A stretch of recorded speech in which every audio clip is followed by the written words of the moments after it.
السلام علیکم دوستوں، امید ہے آپ سب خیریت سے ہوں گے۔ ہم صحیح بخاری کی حدیث پڑھ رہے ہیں۔ آج ہم پڑھ رہے ہیں بغیر غسل کے اجنبی کا سونا جائز ہے۔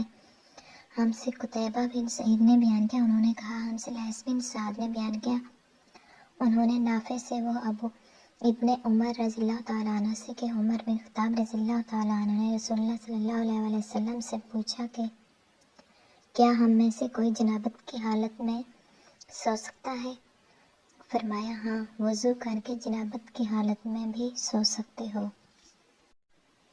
ہم سے یحییٰ بن بکیر نے بیان کیا، انہوں نے کہا ہم سے لیث نے بیان کیا، انہوں نے عبید اللہ بن ابی الجعد کے واسطے سے، انہوں نے محمد بن عبد الرحمن سے، انہوں نے عروہ سے، وہ حضرت عائشہ رضی اللہ تعالیٰ عنہ سے کہ آپ نے فرمایا کہ نبی کریم صلی اللہ علیہ وسلم جب جنابت کی حالت میں ہوتے اور سونے کا ارادہ کرتے تو شرمگاہ کو دھو لیتے اور نماز کی طرح وضو کرتے۔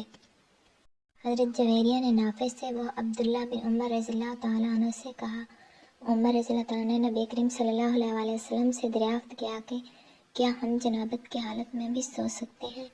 آپ نے فرمایا ہاں، لیکن وضو کر کے۔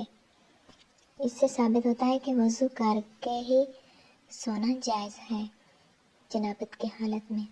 آج کی ہماری یہ ویڈیو یہاں پر ختم ہوتی ہے۔ پسند آئی ہے تو لائک کر دیں، چینل پر نئے ہیں تو چینل کو سبسکرائب کر دیں تاکہ اسلامی کتابوں کی تمام ویڈیوز آپ تک پہنچتی رہیں۔ ہم اپنی اگلی ویڈیو کے ساتھ پھر آپ کی خدمت میں حاضر ہوں گے۔ تب تک کے لیے اللہ نگہبان۔